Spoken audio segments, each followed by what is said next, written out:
Greetings, dear listeners. This is Jonah Goldberg, host of the Remnant podcast, brought to you by the Dispatch and Dispatch Media. Continuing our exciting habit of counter-programming from the news of the day, we're going deep today with a very exciting first-time guest. Rebecca Newberger-Goldstein is an award-winning philosopher, writer, and public intellectual. She's the author of 10 books, both fiction and nonfiction, including 36 Arguments for the Existence of God, a work of fiction, Betraying Spinoza, the Renegade Jew who gave us modernity. And I'm a bit of a Spinoza fan, so we might get into some of that. And her new book is The Mattering Instinct, How Our Deepest Longing Drives Us and Divides Us. Rebecca Goldstein, Professor Goldstein, thank you for coming on the Remnant. Rebecca. Thank you. Oh my God, how wonderful that you're a bit of a Spinoza fan. So that cheers me up. I did a lot of I was a philosophy guy in college, and its relationship to geometry in some ways, I just thought the formal logic of it was very seductive and interesting, and every now and then I'll return to it just to remind myself about how little I understood about it.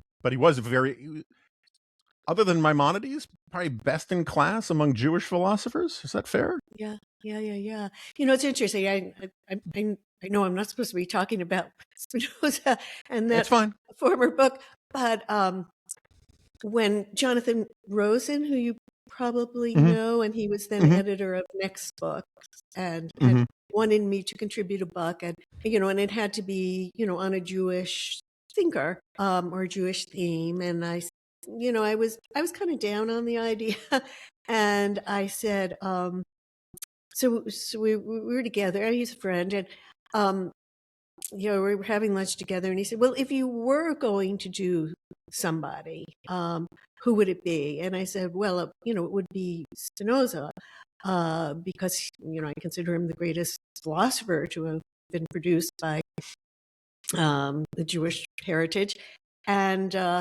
but to write about Spinoza from a Jewish point of view would be such a betrayal of Spinoza, this great apostle of universalism and blah blah blah, and I got all worked up, and Jonathan said, "You've got so much passion about this, you have to write about that." So I called it Betraying Spinoza, the Renegade Jew who gave us modernity. So, but that's how that book came about. But I like it. I mean, I believe he seeded the Enlightenment. It took 100 years to catch up with him, and we're still struggling to catch up with him.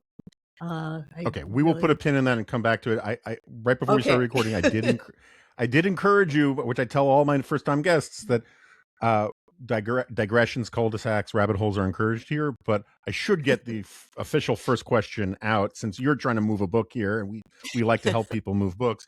What's your book about? Yeah. So it is about what I think is perhaps the deepest motivation of human behavior, the thing that makes us different from all other species, and I call it the mattering instinct. It's deep motivation that's lying hidden in plain sight. I mean, it's so obvious that it's not seen, and that is basically it's the longing to matter, to make something of our lives, and it is it's a very deep motivation. People are willing to give their lives. It's deeper than the drive to survive, to live. They will give their lives if they think that's the only way that they can make that life matter. I mean, that's what martyrdom is all about, or and deep depression is also about the paradigmatic statement of clinical deep depression is I don't matter. Others do. I don't. I can't. I won't. I never will. And life goes empty then. I think it's a deep motivation in all of us, and to see it and to see the many forms that it can take is to understand why we don't understand each other. because, we stake our lives on this thing, but we do it in different ways, many different ways. And I go through the various ways in the book, the 4 basic strategies of trying to prove that one matters.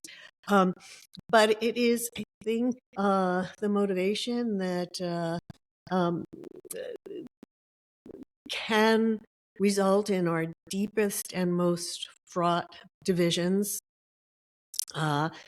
It can motivate us to the greatest achievements that humanity has produced, and also the greatest atrocities. It's what makes us human, and it takes us beyond the Darwinian explanations. We can explain how it arose through the laws of nature that have shaped us, which I tried to do in the book, but it also makes us go beyond that, beyond these. And if freedom of the will exists anywhere, I think it exists in this sphere.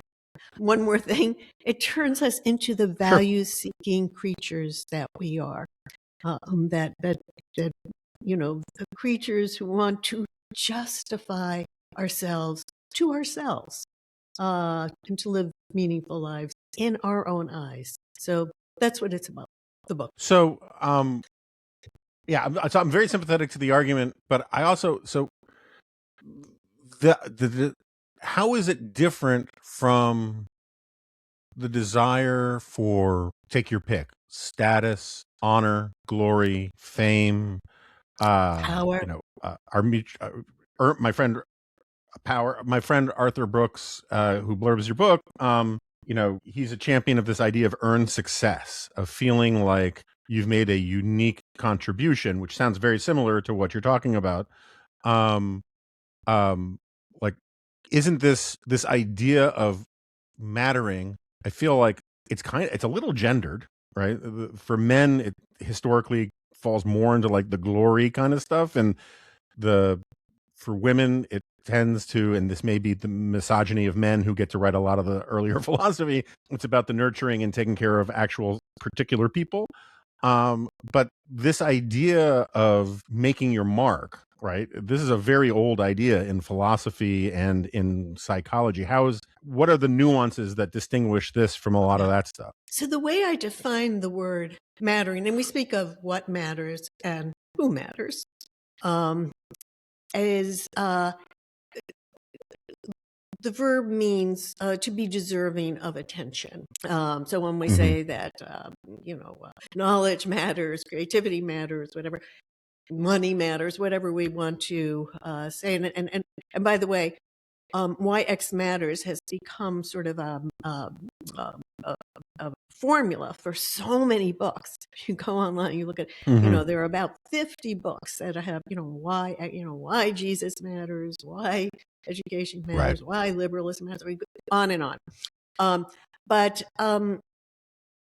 So deserving of attention, and the way I explain this genesis of our longing to matter is that we have these amazingly complicated brains. In fact, it's the most complicated object that's yet been discovered in the universe is this human brain. And it has the capacity for self-reflection, an amazing thing. Comes equipped with this ability to step outside of ourselves and to look at ourselves as if from the outside. It is, and to interrogate ourselves. And one of the things that we see is how much attention we pay to this one object in all the world, which happens to be ourselves. And it has to be that way for very deep scientific reasons, starting with the second law of thermodynamics, entropy. But most of our attention is focused on ourselves, and to step outside of yourself and to look at that is to form a kind of a question, which is, am I really worth all that? If I judge how much something matters, that is, how much something is deserving of attention by how much attention I actually allot to it, it would seem, looking at myself, that I judge myself to be the thing that matters the most in all the universe. And short of lunacy, we know that that's false, right? We all have enough perspective to realize that that's false, but that there's this great, great gap between how much attention we give ourselves and how much attention we actually are probably worth. And I think what prods us into this longing is to close that gap somewhat. And that's the mattering instinct, to make the amount of attention that we are forced by nature to give ourselves somewhat more commensurable with how much we really do matter. And that's the germ of this thing. It can take so many forms. And so you talk, power, fame, money, status, nurturing, serving some cause, serving one's God, outdoing others, or what I call, a kind of heroic achievement.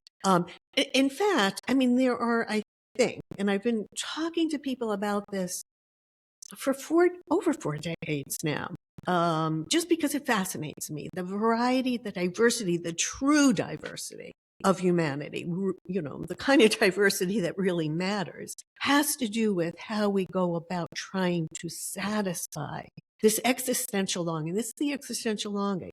And so here are the 4 strategies. And I think all of the things that you were enumerating were covered by that. There are the people I call transcenders, and they're after a kind of cosmic mattering. They want to matter to the universe at large in the form of some transcendent being, whether they call it God or not. So this is a kind of religious or spiritual form of striving to matter. And it's, transcendent mattering delivers the biggest dose of the feeling of mattering that we can achieve, again, short of lunacy. That is, that one was purposely chosen by the transcendent being, the being responsible for the laws of nature and the moral order, chose your existence so that you have some role to play in the narrative of eternity. This is psychologically a very satisfying form of mattering. And I'm very obsessed with religion. I was born into an Orthodox Jewish home, spent early part of my life extremely religious. Am no longer. But I realized that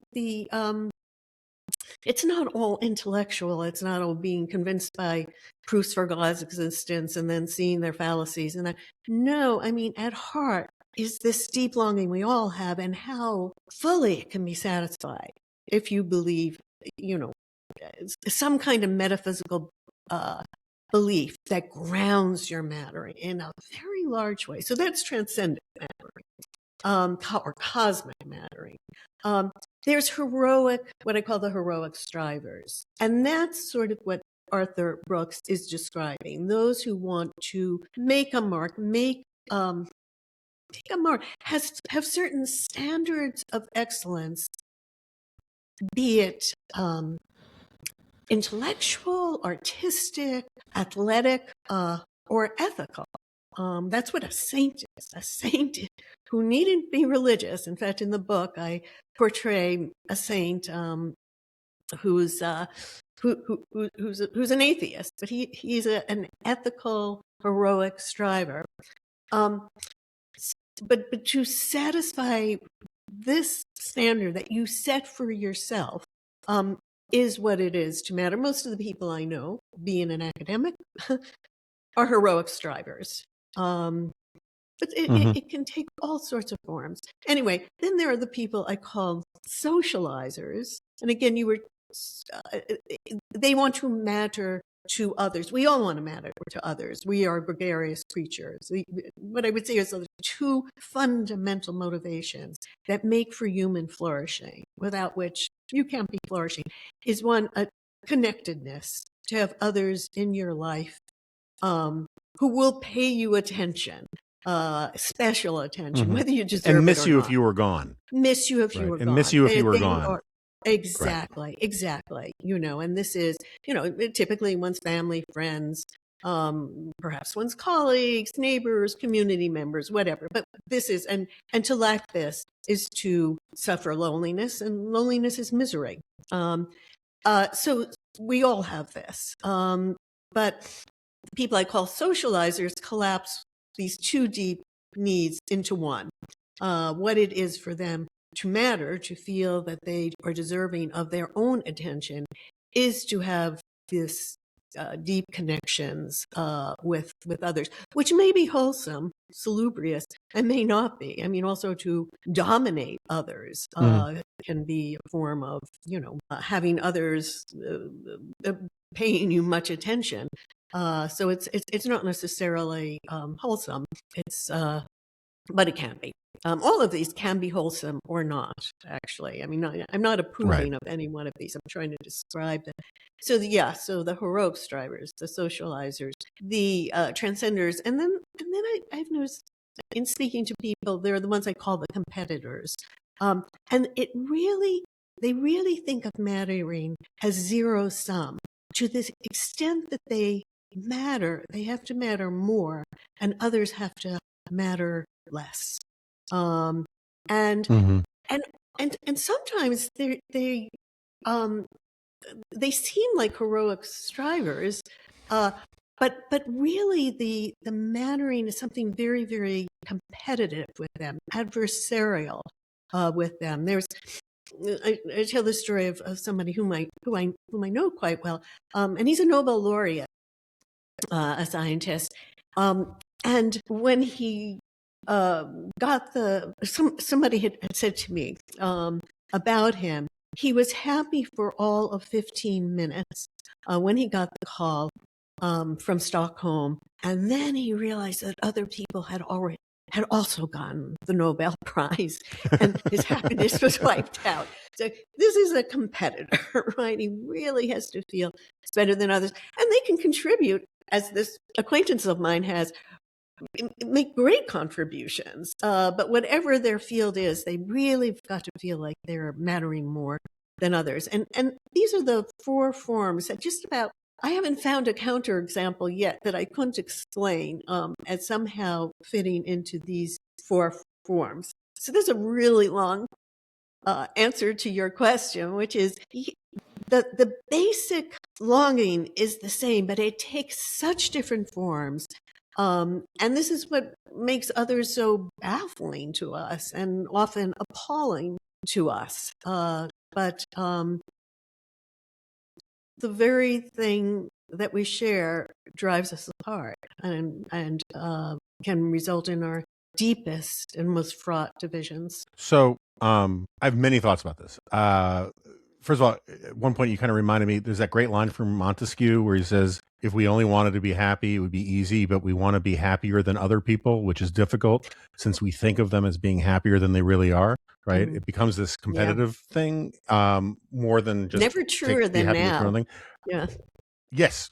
Well, so we'll get to the now in a second, but like I have a question about, this is a running theme on this podcast, is I really love intellectual history, but I've been coming around to the view that sometimes ideas are lagging indicators rather than leading indicators. And that I'm not saying intellectual history doesn't matter. I'm not saying ideas don't matter, but sometimes ideas appear so as to give a name to something that was a reality sort of already sociologically on the ground. And I feel like I can give you examples of all that, but I feel like there is a similar problem with philosophy, which is different than intellectual history. I understand, but how to put this? Okay, so communism was tried. I know there are people who think it wasn't, but it's been tried, right? In China, it killed tens of millions of its own people. In Russia, it killed tens of millions of its own people. It was tried in Cambodia. It was tried in North Korea. It's been tried at scale. It's been tried in experiments. including B.F. Skinner kind of communes, right, to kibbutzim. It's been tried in lots of different ways. Not all of them are, strictly speaking, communism as opposed to socialism or whatever, but this general political idea has been tried very, very, very, very, very many times. And its record is almost flawlessly bad. And yet the idea cannot go away, right? It's always, there is always some new argument that says, oh, but it wasn't really tried, or this time it's different, or we can make it work if we do this, or oh, you're talking about communism while this ism is only slightly related to it. And you can do this with, on the right, there's all sorts of crazy, I think the term from neuroscience is bullshit, about how we need a king, right? You have this guy Curtis Yarvin is talking about how monarchy is the best system and we need kings now and not instead of a constitution, as if monarchy is a new idea, right? But there's a stickiness to these ideas that endures, and just so every generation they kind of resurface in different forms and they take on slightly different valences. And I wonder what you think about this being true for large swaths of philosophy. Is that philosophy comes up with a vernacular for understanding our existence, but the nature of I'm a conservative in the small c sense. I think one of the best understandings of what conservatism means is the idea that human nature has no history, and which is not technically entirely true, but it's true for our purposes. And a lot of these, so the arguments that you're making. Could you explain that? Sure. Statement? The basic way, sure. What I mean by that is I'm not saying that evolution doesn't exist. But my point is that if you took, the example I often use is, if you took a baby born today in New Rochelle and you sent it back to live with Viking family, it would grow up to rape and pillage the English countryside. If you took a Viking baby and you transported it in time to New Rochelle, it would grow up to be an orthodontist, right? Human nature is, as your husband, people don't know this, you're married to Steven Pinker, we're not blank slates. We have factory preset programming, but we need updates. And civilization is the process of giving the latest updates. And so when I say that what I mean is that the human condition is permanent in terms of the wiring that we enter the world with, and that we are, in biblical terms, we are flawed, sinful creatures. And we need good ethical guidance, or human nature will take over, and we'll have and human nature is neither necessarily all bad or all good. It's both, depending on the circumstances.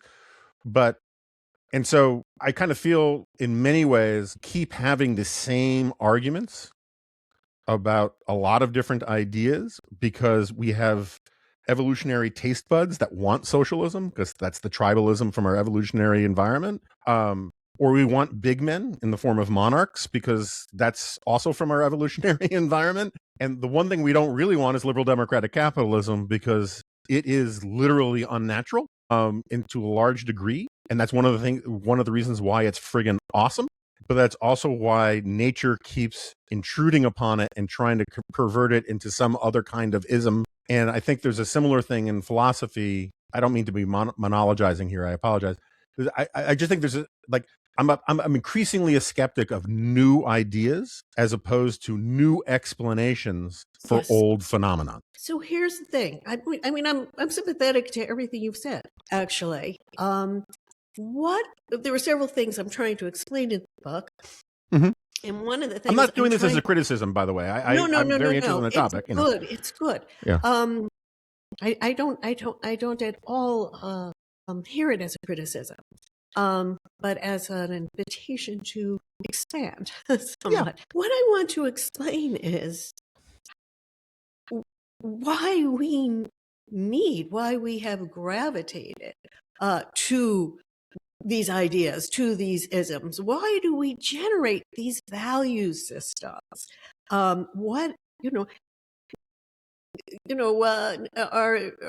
closest primate relatives, they don't go about, they don't need to justify themselves. They don't need to think, what is my life supposed to be about? All of these isms, whether they're religious or secular or ideological or more liberal, they're all addressing this question of, we have a short time here. What are we supposed to be doing with ourselves? What are we supposed to be living for? For that question to arise in our species it makes it unique. I mean, we are normative through and through.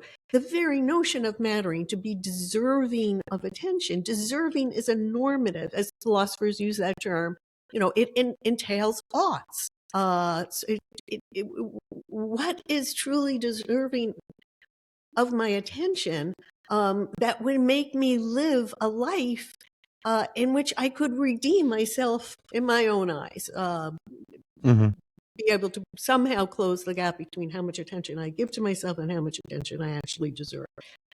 So I think that this is what the question I'm asking. I don't even know if it's a philosophical question. It is the question of why are we philosophical creatures? Why, and which I believe we all are. I mean, that's why I also write novels. I'm so committed to the view that we are thoroughly, incorrigibly philosophical creatures. And if you talk about philosophy at the right deep level, then people get what you're talking about. And they have considered these questions for themselves. So it's kind of a prior question that I'm addressing myself to, which is, why do we have to live somehow by way of ideas when we all do? We all have some view of what it is that makes our life deserving of pursuing. And if we don't have that idea, and if we don't organize our life somewhat around that, life goes empty. I mean, that is what clinical depression is, and I've had plenty of experience with that. So it is that feeling of not being able to go forward. There's no reason. So what is your answer to why we have that programming? I mean, I can think, I really like evolutionary psychology. I think it's very interesting. It sheds real light. I also think it's very tempting it's very seductive for a lot of just so stories. But it's also still, I think, a valuable way. I just don't think it's all explanatory, but I think it's something you got to take into consideration a lot of the time. So what is your theory of the case about why we need to matter? Yeah. So I push it back even further than evolutionary psychology, although evolutionary psychology does come in to physics. When we are creatures. Somebody says, what is it to be human to me? Define what it is to be human. I would say that we are creatures of matter who long to matter.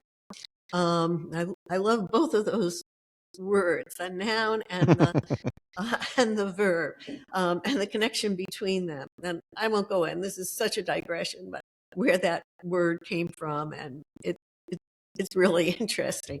But anyway, if we have time, maybe I'll digress into that. But yeah, that we are creatures of matter. You're free to, but go ahead. Yeah, long to matter. I mean, it's so much so that when I think one of the deepest manifestations of our longing to matter is rejecting that we are mere matter, because how could we aspire to the mattering to which we aspire if we're nothing but physical systems? I mean, so this is, but I do believe we are physical systems, and so we run by the laws of nature, going back to physics. And it actually started out in physics, and then my doctorate was in philosophy of science. And I have always been so interested in the second law of thermodynamics ever since I was an undergraduate. It is, the law that basically says in a closed system, that is one that doesn't have recourse to external sources of energy, entropy increases until you get to thermal equilibrium, and that is the end of the system, of the living system.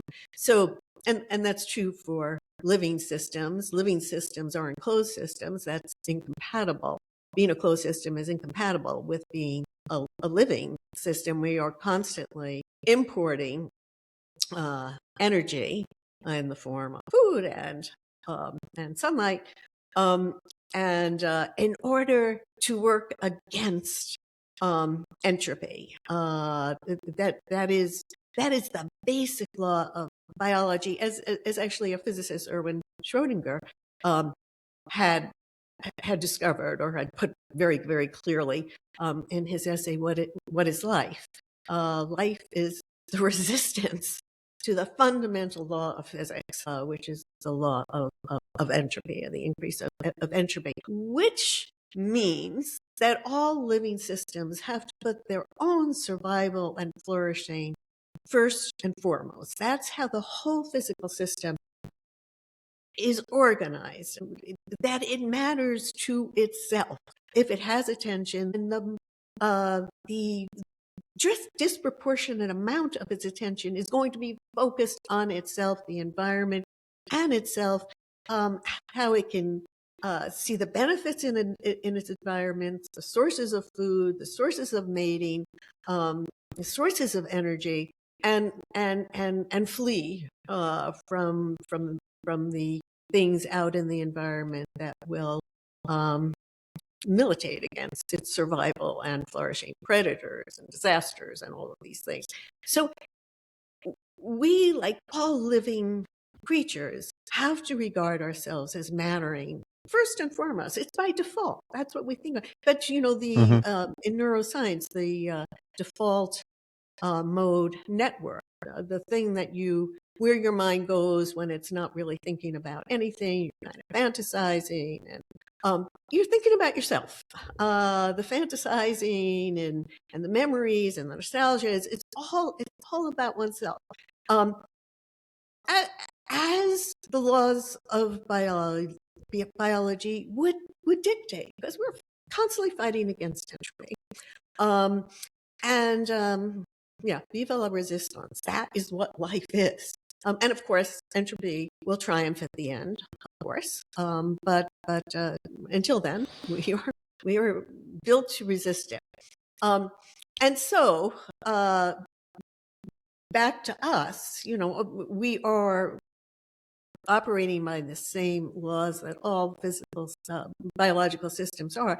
But with these brains of ours that can step outside of ourselves and regard the way we conduct ourselves, we, you know, it's kind of both amusing and appalling when you look at how much you are thinking about yourself, and that's, I think, I go in more detail, but that's what motivates this longing to matter. So it's really coming from the laws of nature that have made us, that determine us to matter very much to ourselves.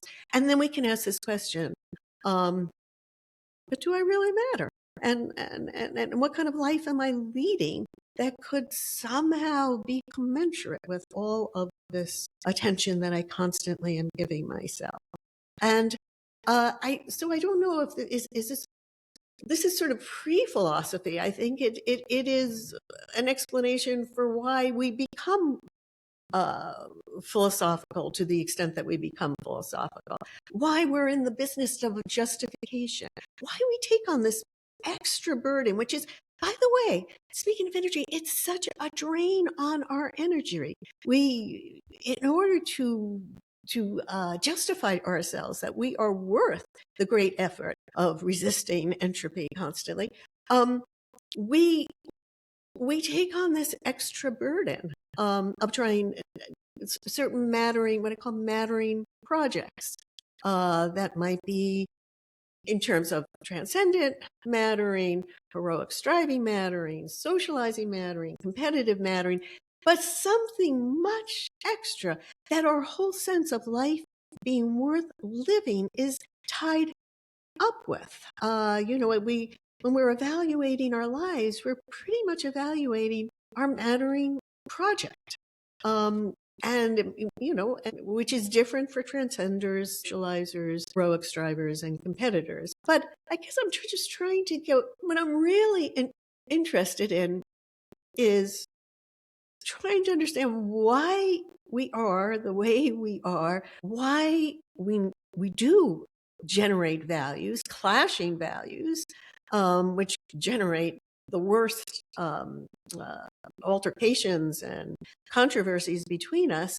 And is there something universal here that we could all hold true, no matter how different we are, no matter the differences in our metaphysics, whether we believe in God or don't, and ideology or not. What could we all recognize as a sort of basic standard for judging whether we or others are living good lives or not?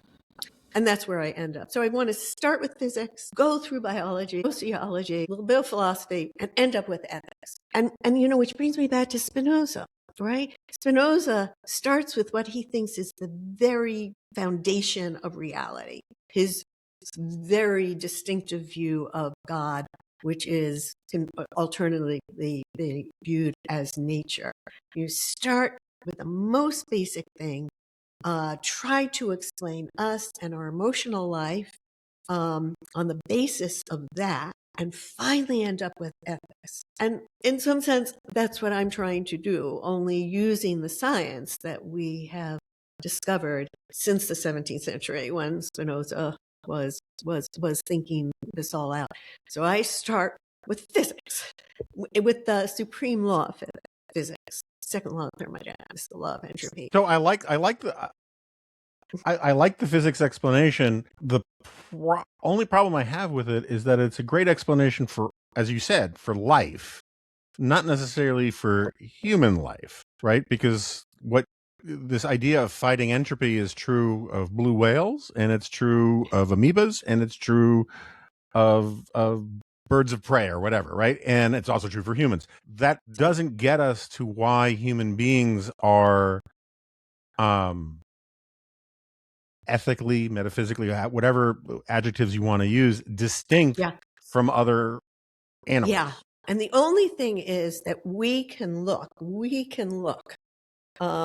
with this capacity for self-reflection, for introspection, for stepping outside ourselves, having perspective that comes with this complicated brain that has evolved for other reasons. But there it is, wrapped up in that is this capacity for self-reflection. I think actually self-reflection does have evolutionary value, that there was a reason why the gregarious creatures that we are evolved the capacity for self-reflection.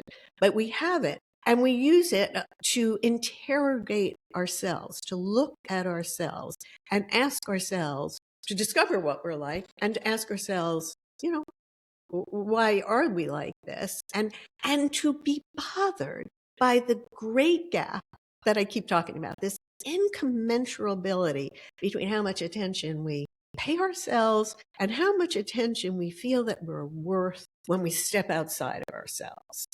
I think the greatest period of our life where this tension, this observation of the gap occurs is adolescence, really. It's early adolescence, early childhood, and then you sort of you say, oh, this is the way I want to be. This is what I think will give me a meaningful life. You get your mattering project and you chug along. Some of us are more susceptible throughout our lives to this question erupting. But all of us, when our mattering projects don't go right, you don't get tenure, or your lover rejects you, or whatever it is, wherever your mattering is bound up, will experience that sense of, I don't matter. I don't know what my life is about.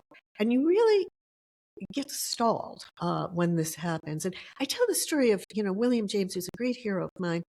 He's not Spinoza, but he's very good, and both a psychologist and a philosopher, and writes brilliantly, writes beautifully. But he, as a young man, he was so multi-talented, and he had a family that paid so much attention to him and saw his brilliance, but he just didn't know. He didn't have a mattering project. And he studies medicine, then he studies art, and then he goes to and then he finds a way of putting his particular talent, his particular passion to work in giving him a reason to live, his Mattering project, which involved philosophy and psychology merged together. And he's incredibly productive. And the psychology building at Harvard, where I am, is called the William James Hall. He's all over Harvard. He's a great hero. Even with a good family life, with everything, all of those talents totally stymied in his life. He was prostrate. He would lie in bed, just thinking of suicide. And that one's own presence, which you can't escape, becomes loathsome in this horrible phase of depression, where you just don't feel that you matter, and nothing that you do will make you matter, and be living a meaningful life. And I think this is true for all of us. So is this philosophy? For me, it's more, I don't know, deep psychology, trying to understand why we are the way that we are, and then what to do with this, because this causes so much trouble amongst us. So, James Burnham had this line about problem. I'm going to butcher it, but it's something like, problems without solutions aren't problems; they're just reality, right? And so, my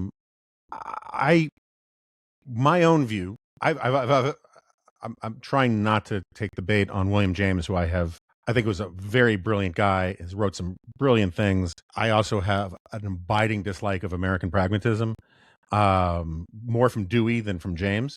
And I also think that William James, through no fault of his own, really, except he's the author of it, his moral equivalent of war steered the country in a really bad way for a very long time. Because war is war, and there aren't moral equivalents of war. But I think, look, so like Wait, can I just say one thing about that? Sure. One thing, which is, sure. Yeah, I mean, what's interesting to me about William James, I don't like pragmatism either. Do not like pragmatism. I don't like, actually, I like his principles of psychology. I tend not to like his pluralist philosophy and all that.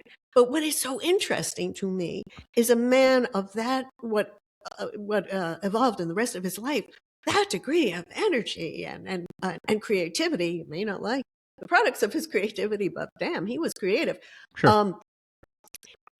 That he could have been laid low, not been able to move for months on end, because of that feeling of worthlessness, of inner worthlessness. And that is, to me, it shows the burden of what we take on in being human, which helps me. Maybe this is, I don't know if this is true for you, but we've been going through some really tough times in the world, right? We've really been going through some where we are constantly, wherever we stand on what we think human life ought to be, we're constantly appalled by what people are doing. And we're politically appalled, we're culturally appalled, we are appalled on such deep levels. We're appalled by different people depending on what values we've arrived at, but that we're and this has been a hard time. And sometimes this is another Spinoza thing. Spinoza tells us, don't waste your energy on negative emotions. That if to understand on a deep level is to be able to transform your negative emotions, which are painful. Anger is painful. I find anger extremely painful. Hatred is painful. And outrage is painful.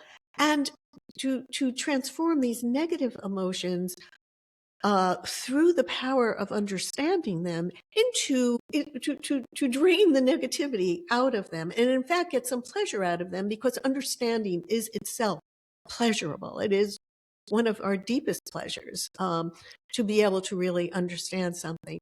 So I have found in this very difficult time that we've been living through, in which I am so very often feeling extremely negative emotions, that to understand why people are behaving the way they are and to bring it back to what we have in common, this longing to matter that we then diverges in us and the true diversity, a diversity that really matters, how we try to meet this longing. It helps to drain the negativity. I feel more sympathy and I feel the commonality, the warmth of human commonality. And so that is itself, I think, it's a useful thing, and it would be useful to be able to apply it more in our talking to each other, to get down to where are we alike and where are we so different. But just to get to where we are alike is, I think, it's a good thing to do. So I hear you. So one of my crankier, more misanthropic positions is that way too many people are confusing the difference between an explanation and an excuse. Yeah. I can explain why a lot of people do a lot of things. I'm a big Donald Trump critic, and people will come at me and say, well, you don't understand, he's doing this because X. And I was like, no, I understand that. It's still bad, right? Yeah. It's a problem of left and right. It's a human problem. I think sometimes understanding causes us to, it's sort of like the root causes arguments. Like, I understand that poverty can lead to all sorts of things. I'm still against bank robbery. You have to give me a really specific, exception to the rule for me to say, well, this case of bank robbery is fine, right? And exactly. And so I think, so part of my problem is I don't necessarily disagree with anything that you're saying. I would just, the way I look at it is, we are storytelling creatures. Like, we understand things in terms of stories. The story is at the root of, both Athens and Jerusalem, right? Politicians don't, when they're successful, they tell little stories. Every important lesson of your life comes from a story. Storytelling predates formal philosophy by a gazillion years. Gossip is a form of storytelling, right? And we want narratives in which we are, if not the main character, then a significant character in the story.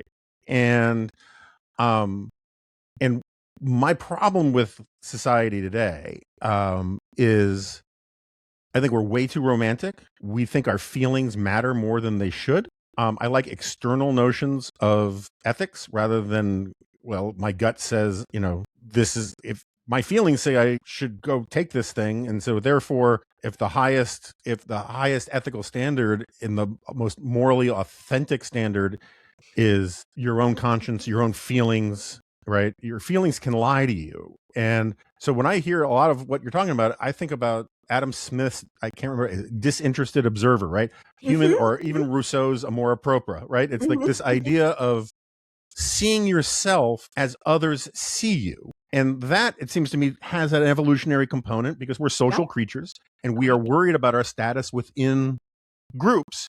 And so we have to think, as a survival strategy sometimes, how am I perceived by the other people in my band or troop or tribe or whatever it is? And I think that tendency in the modern era has gone into a hyper mode where we care so much about our own feelings that we turn our backs on external standards of ethics and right and wrong and proper behavior, which are like, I'll just stop here. I think one of the most revolutionary concepts in all of human history comes from monotheism, and it's the idea of being God-fearing. This idea that if you just leave the polis, the gods can't see you anymore, goes away, because everywhere you are, God sees you, and it's this disinterested observer everywhere. And the old rule that your grandmother told you, which is that good character is what you do when nobody's watching.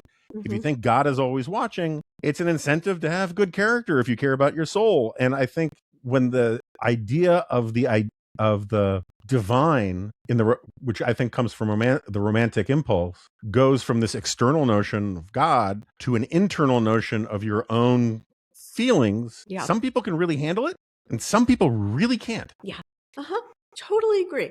And I would not, first of all, totally agree with, we need external ethics. I said I start with physics and I end with ethics. I mean, it is, I can explain why we became values-seeking creatures. That's one of the things I try to do with everything that we've been talking about so far.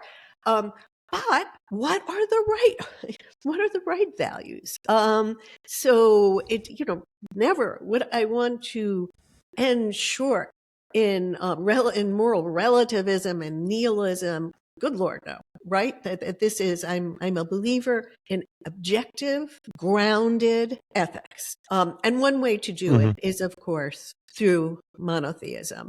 Although, because there is so much uncertainty involved in the nature trans-empirical being, who is the grounding of ethics, that those who attempt to ground ethics through theology arrive at such very different ethics. And some of them have proved to be extremely destructive, right? Extremely destructive for human life. The jihad, for the Crusades. I mean, it's a cliche to have to, so that it doesn't ensure what we want, which is we want ethics that will lead to human flourishing, that conduces to human flourishing. No matter what your metaphysical position is, a grounding that can give us, hard to be human. It's extremely hard to be human. It's hard to be a living thing, but we take on this extra burden. It makes it extremely hard.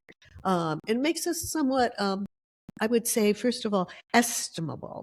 I have to admire the fact that from our capacity for self-reflection, we arrive at the notion of justification. Bonobos are always pointed out as, such our wonderful relatives, right? All the, live and let live and just screw around all day. But the hippie primates, they don't take on the burden of trying to justify themselves to themselves and live a life that truly matters.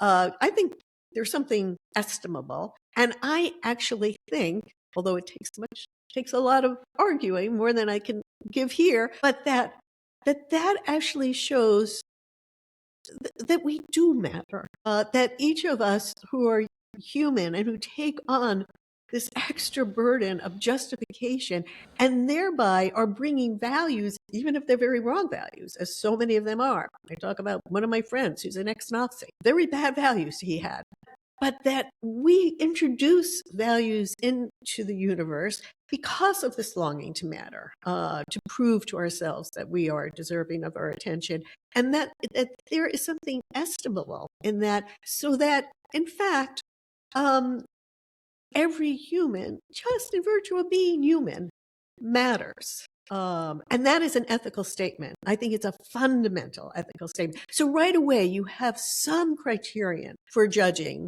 who's getting it wrong. Nazis, for example, are getting it people wrong. Who talk about eliminationist rhetoric about any group of people, yes, means you're failing the first ethical question. Maybe not the first in the world, but like in terms of public discourse, politics, sociology, right? If you just got rid of those people, everything would be better, is a fundamental failure of ethics. It's a fundamental, so that is a low bar, but there is. Sure. And now I'm going to sound a little obsessive, but I actually, if all of life, what we want is to enhance human flourishing, certainly for all humans, because they intrinsically matter. They truly intrinsically matter. And so, we want that, and so that gives us, this low bar. We can see certain value systems are very, very bad. What kinds of, given our great diversity, and some of us are going to be transcenders, some of us are going to be heroic strivers, how do we judge our mattering project and the mattering project of others? And I would say, I go back again to entropy. I sound like I'm entropy obsessed, which I am. And look, if life is constantly the resistance against entropy, a good life is one which reduces entropy. Creativity as opposed to destructiveness, knowledge as opposed to ignorance, health as opposed to starvation and disease. That this notion of working, are we working with entropy or are we working against entropy? And whatever our talents and our passions and our culture takes us to, that could be an external objective way of judging what we're doing with our lives. Putin, very bad life. Look at the entropy, the increase in entropy that this man is creating. And it's a kind of objective standard that works with the way reality is, and not storytelling. I mean, yes, I think, look, I like novels, right? I even write them, right? I love storytelling, but I don't think storytelling is an explanation. In fact, there's a good explanation for why we're storytellers, and you told it in a certain sense. It is because we're social creatures and we're trying to understand each other, and we do it by way of stories. But I don't think that that's really, an explanation.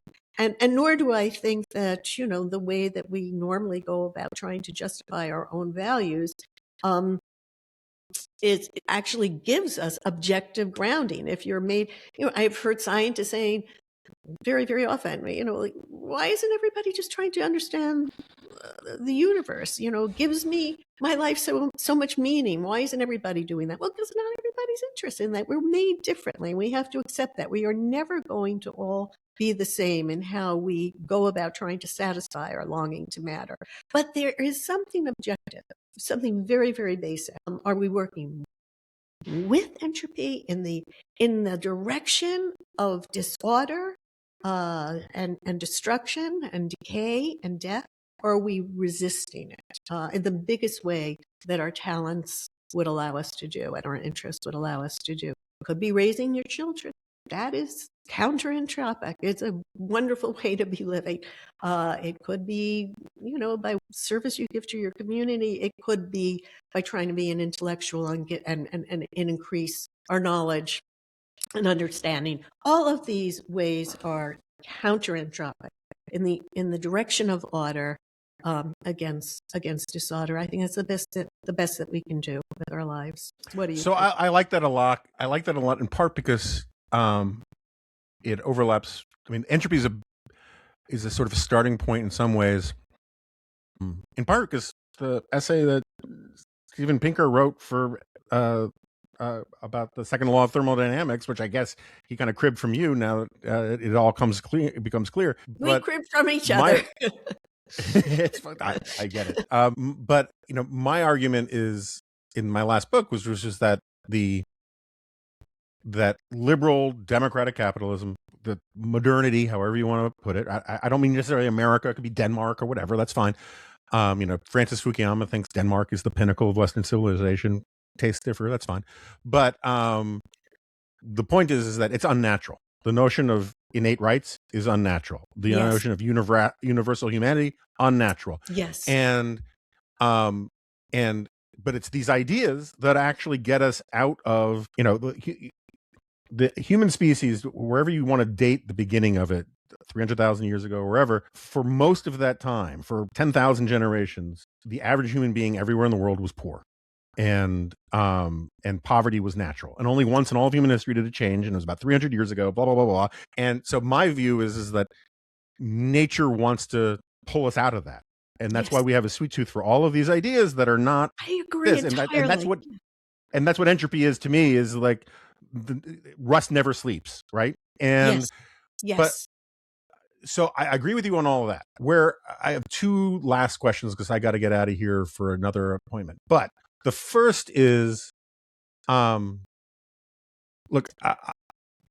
Thomas Holland wrote this wonderful book called Dominion about how Christianity sort of shaped the modern mind in many ways. And so he makes a very persuasive case. He's not alone in doing this. Other people have made this argument, but it's the most recent thing I've read on it, and he was very good on it, is that most of these ethical, non-theological values that you hold, they are still, in many respects, downstream of the Judeo-Christian world, but really the Christian world. The whole idea of conscience rights, the whole idea of immutable laws of the universe everywhere you go that aren't subjective. All of these things, you don't need religion for them, but we wouldn't have them but for religion. And so a certain amount of respect for religion as a groundwork needs to be there, in part for epistemological, humility, in part because, as you say, people are different. So like some other people need the theology to get to the same place that you are without the theology. Okay, so that's the first point. Here's what you think of that. And then the second point, and I'll just let you close out on this, is I am increasingly of the belief that we are losing, in part because of this obsession with our own personal narratives, right? Of what the kids on Instagram call main character syndrome, that they're the center of the whole universe, right? Yeah. I'm a increasingly believer in notions of multiple identity. And I don't mean split personality. I mean that in one aspect of my life, I'm a partner with my wife. In another aspect of my life, I'm a boss. And the other partner of my life, I am a follower. And another part, I'm a leader. And you have different roles, different hats, different components. Yeah. And it's that ecosystem of being individually that gives you it's like life portfolio management. Yeah. And it seems to me, I've known people, you have these 4 schema of different matterers. Yeah. Part of my problem with it is lumping people all in one, where I could say there are aspects of me that I'm this type, and there are aspects of me where I'm that type. And I get it as archetypes. You're trying to explain them, but it seems to me in reality, most people have bits and pieces of all of these things in them. Sure. Yeah. Yeah. I mean, yes. Wait. So you had 2 questions. So the first one was about the religion. So just sort of like, how should we deal with the indebtedness? Unless you disagree, but like, how do we disagree? How do we deal with the ethics that you want to propose that are sort of non-theological? Yeah. Their indebtedness to theology, and don't some people deserve the benefit of the doubt that they can have their theology? I'm a big believer in moral unity, but theological pluralism. And so however you get to the right place, I don't give a rat's ass. Yeah. Me neither. Couldn't agree more. I was fortunate enough to be the daughter of somebody who was religious and truly a saint. My dad, Marcelo Newberger, was he was that is the form that his religiosity took. He was tolerant and but just lived to do good in the world. Was the most counter-entropic person I've ever known, and everybody mattered to him. That was so clear. So he was a mensch. I would truly, I would say uber mensch, but it has a very different bad history. No. Yeah. But anyway, yeah. And so, I mean, I would, it's this kind of, it can take so many different forms, and I would never dismiss. And I get so offended when, because I have a lot to do with what I call organized non-religion, the atheist world, and when they speak about religious people as if they're stupid, if they could only see the fallacy of the arguments for God's existence. And I have that book, 36 Arguments for the Existence of God, a work of fiction, has an appendix in which I go through 36 arguments for the existence of God, showing all of the fallacies. But in fact, the whole point of the novel was that the novel, which deals with what it is like to be religious, to feel the universe as a religious person, has nothing to do with the formal arguments and their fallacies. And it's like, you see the fallacy, you're not going to believe anymore. I mean, that's anyway. So I agree with you very much. And I also do think that it's true that we, first of all of us, are gregarious. Other people matter to us. They need to matter to us. We need to matter to them. And so, in that sense, do think, and just about everybody I've ever discussed this with, and it is my obsession, so I talk to everybody. I mean, sit next to me on a bus and I'll be talking to you about your mattering project. There is something when you say, is there something that when it goes wrong, or if you can imagine it going wrong, you would really have a kind of existential crisis. It would feel like life was just not worth pursuing. And that there tends to be, something that dominates in the person, some way of that sort of carves out the narrative of their life. It can change, and I've noticed as people get older, it often changes. Men often become less interested in power and dominance and more interested in intimacy and I don't know what women do. They family and all that stuff. Yeah. But anyway, that can certainly change over the course of one's life. A religious conversion will do it, or a conversion to atheism.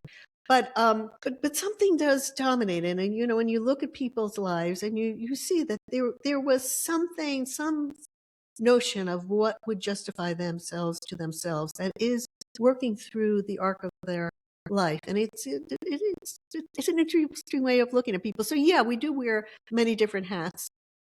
William James talks about this, but not all of them are existentially charged, have this existential dimension. Fair. Okay, I put that out. It's an empirical hypothesis, and I think it characterizes most of us, or at least most of the people that I've spoken to. And I don't just talk to academics, I talk to the people in my gym. I talk to whatever, and always about this kind of thing. My small talk is zilch. I have no small talk. It's always, about this. And then, so anyway, yeah. So that about the different hats that we wear, and then the other thing. Oh, religion. Yeah. I would give more credit to ancient Athens, to the ancient Greek philosophers. All of the religions that are still extant emerged in what we call the axial age, when attention kind of shifted as if we were on a wheel, an axial, and just suddenly we start thinking about these justificatory questions. And it was basically 800 BCE to 200 BCE. And you get all of these value systems throwing up, the Confucianism, Zoroastrianism, Buddhism, Hinduism, Jainism, and the Abrahamic religion that leads to those Johnny-come-latelys, Christianity and Islam. But these are all different value systems. At the same time, when life was stable enough, at least for certain segments of the society, that they can think, and what am I living for? And so you actually see this burgeoning normative explosion, like the Cambrian explosion of human life. But here it's normative explosion, all these different value systems. And the only one that didn't bring in any metaphysics at all were the Greeks. I mean, there were gods there, but they were totally useless in terms of satisfying this mattering longing. If you matter too much, to them, right? What was that? We were playthings to them more than playthings for them, and they were like important moral creatures. Yeah, exactly. They were like older siblings that if you got too good, they would beat you down. They didn't want you to. Right. Yeah. So so the Olympic gods, and they don't last. Nobody believes in Zeus now, but many of us do believe in the project that was started by the ancient Greeks, which is a trying to reason out human values, not necessarily, and with Aristotle making human flourishing the highest good, eudaimonia, which is often translated as happiness, but is something much deeper. So I think we should, again, look at the diversity that was produced by our species in trying to justify itself to itself. Yeah, there's the Abrahamic way, but there's also other ways, and something quite unique that was produced in the ancient Greek world, which was sort of dropped for a while because of the dominion of Christianity, but emerged again in the 17th century. with Spinoza. And so I'm happy because I want to end with the Spinoza. Yeah. All right. One last shout out to Spinoza. Rebecca Goldstein, thank you so much for doing this. I'm sorry to rush you off the stage, but I actually do have to get running. And I hope you'll come back. And thank you for doing this. Thank you. Boy, what a pleasure. Okay.